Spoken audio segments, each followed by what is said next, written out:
Welcome back. It's Monday, and today we're celebrating with the Valley Animal Center. Joining us now is Animal Care Adoption Supervisor Ruben Cantu with the Valley Animal Center.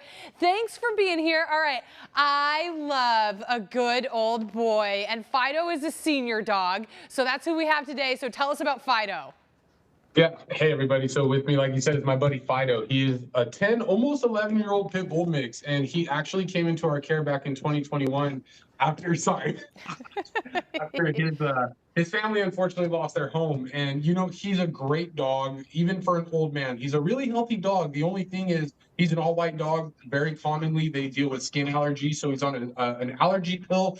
And then he's actually had a couple of corrective surgeries for his eyelids, and he's on a simple eye ointment that's fairly affordable, but those are going to be things that he's going to need pretty much the rest of his life. But other than that, he's a great dog with people. He definitely is going to need a space of his own when it comes to the other animals. He does prefer to be the only animal in the home, but people, kids, even babies, we've seen him around little babies. He's an awesome dog.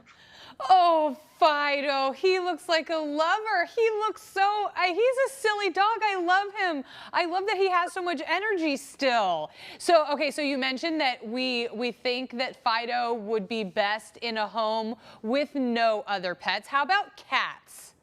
Yeah, no cats either. Like I said, he just definitely prefers the space to be himself and the only animal there. But like, if you have a family with young kids, even like, he has no problems with that. You know, he'd I think also make a pretty decent apartment dog, because once you get a little bit of energy out of this guy, he's pretty much crashed out the rest of the day. But yeah, unfortunately, no other animals this time. Oh my God, Fido's head is almost as big as my Mr. Whalen's head. He has that typical boxy pit bull head. I absolutely love him. Look at that lover with his head in your lap.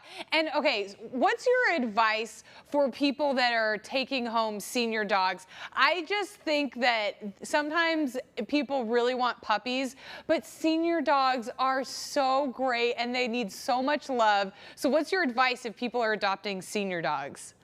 You know, I think there's two great points to that. I think one is that they have so much love to give back. You know, these dogs, when they're in a home, I've adopted seniors myself, and to me, they just seem, not that puppies don't need a home, but these guys, I think they appreciate it a little bit more once they've gone through a situation like this.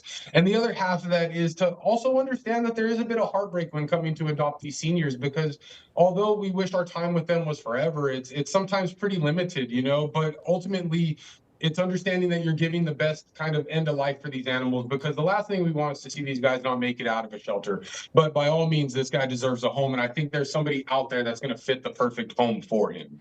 I think that's such a great point. You know, we talk about this in my family a lot. It's so hard because we've had so many dogs, it's so hard to adopt a senior dog, knowing that you're not going to get to spend that much time with them, but we want to make sure that they make it out of the shelter and that the last part of their life is spent around family, around people who love them and care for them. And it just adds so much to your life. Fido would make, oh, I just want to see him get into a home so badly. If people want to come meet him, how can they meet Fido? Yeah, so the best way to do that is by going to our website, valleyanimal.org. You can see him, a bunch of other dogs that are in our care. You can fill out the application, or you could come down Wednesday through Sunday. All of our hours are on that website. And he is at a discounted adoption fee because he is a senior and he's been with us long term. His adoption fees would only be $25. So we are hoping that we can find the right home for him out there. Like I said, it just has to be somebody prepared to take on his medications and understand that he's not going to be a dog park kind of dog. But sometimes that's good too. You know, sometimes I'm not a dog park kind of person. I want to go on my walk and then I want to sit on the couch. And Fido seems like he would be a great partner for that. Ruben Cantu and Fido, thank you so much for being here. We'll have all of his information online. Thanks, guys. Thank you. And stay there. Football season is back. And if you're looking to go to the game this season, you can fly private with Jets Plus. We're on the tarmac after this.